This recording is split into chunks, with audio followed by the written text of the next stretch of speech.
episode of the AHRC Marathon Training Vlog. MK here with Denny, Anita, Cole, Haven, and Evan. And it's Friday. Yes, it is Friday. We're on a very much needed recovery run today of 6 miles.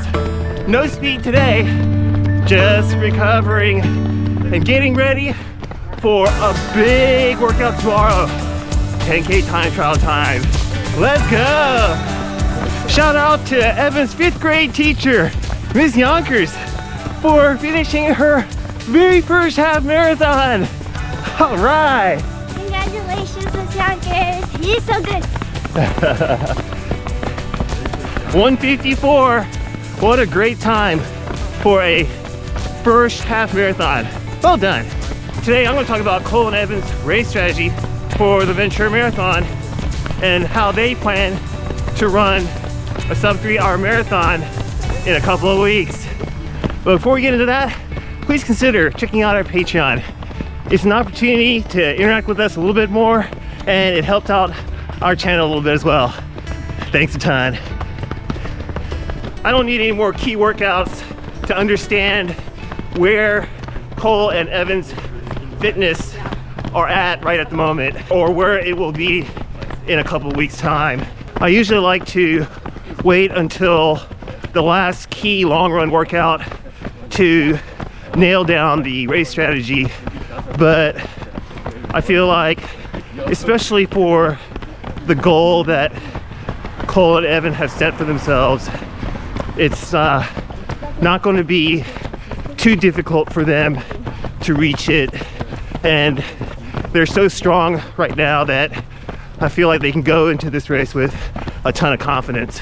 There are certain key indicators that a lot of people use to try to predict their race outcome.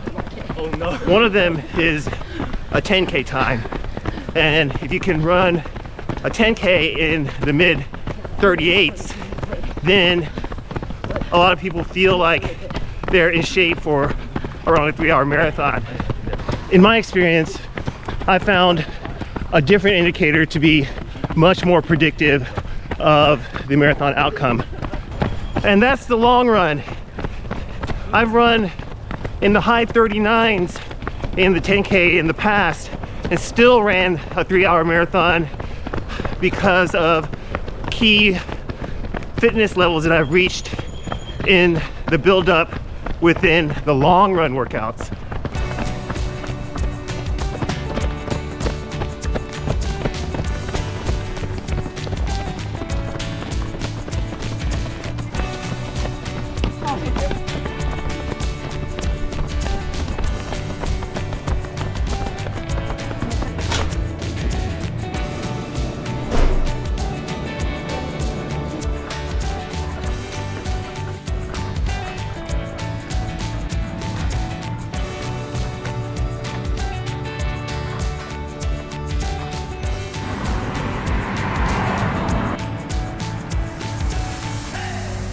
Last week, Evan did a 22-mile long run with 5 miles at steady state pace, 5 miles at marathon pace, and 3 miles at threshold. I designed that workout specifically to apply the most stress at the end of the workout, thus the 3-mile interval at threshold. I also made sure that the end of the course was very difficult. So the first 1.5 miles of her 3-mile threshold interval was downhill, and the last 1.5 miles to end the workout was uphill. So it's quite a long hill that we have. It's called Hicks Canyon, and it's about a 2-mile trail, and each way is an incline and a decline. So not only are we simulating what it feels like at the end of the marathon by getting ourselves a little bit tired with the 10 miles of running at steady state and marathon pace, but we also put in the most difficult part of the course and the course elevation profile at the end as well on top of that to make it feel even harder.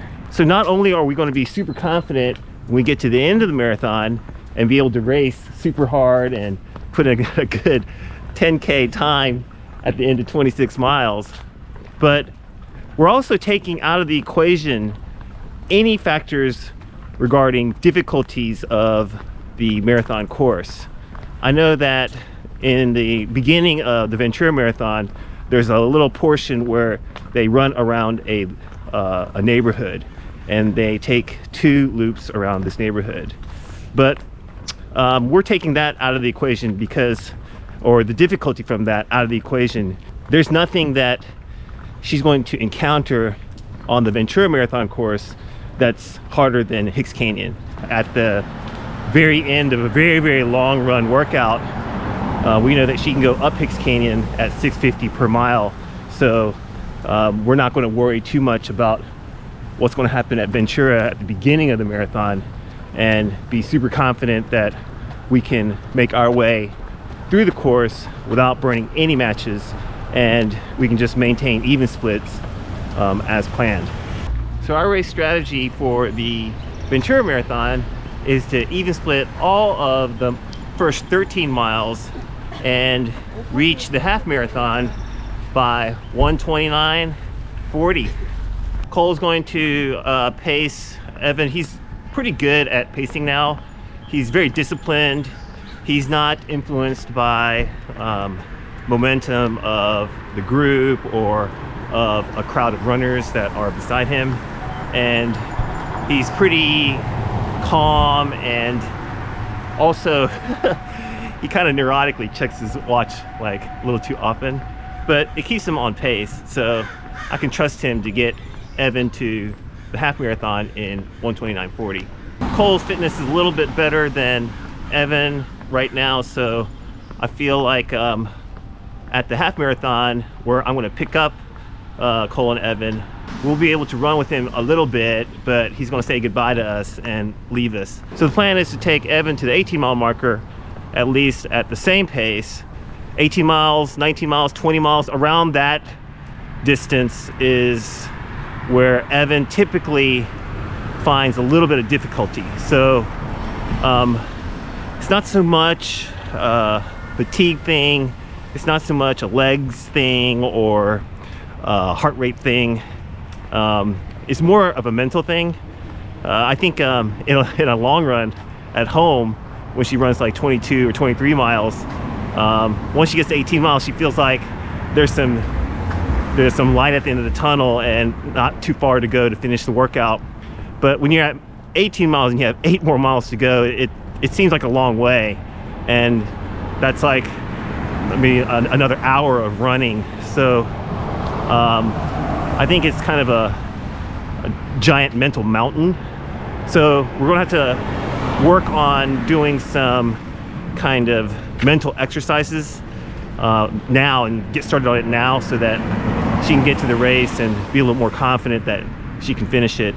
So in a couple weeks in Ventura, if Evan can stay positive through mile 18, then we'll pick up the pace there a little bit and start running in the low 640s, and then hopefully by the last 5 miles we'll be running in the high 630s. I really feel confident that Evan can drop a 40-minute last 10K. I don't think that that'll be too much pressure for her. She just has to relax a little bit and let the race come to her, and just go out there and get it done. If she can do all of that, then she'll cross the line in 2 hours and 58 minutes. Let's go. Hey, thanks so much for hanging out with us on our recovery run, on our workout, on our walk to school. It's awesome having you along. Please be sure to like this video, help it get out to as many people as possible. Smash that subscribe button if you have not done so already. You can find us on Instagram at AHRC, and you can see all the information about our runs on my Strava by searching for Michael Kim at AHRC. I hope you have a great day and a meaningful run. I'll see you in the next one. All right, bye now.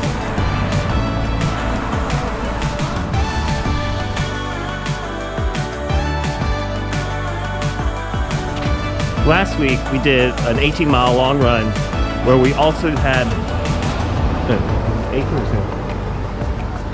Was it 22? It was 22.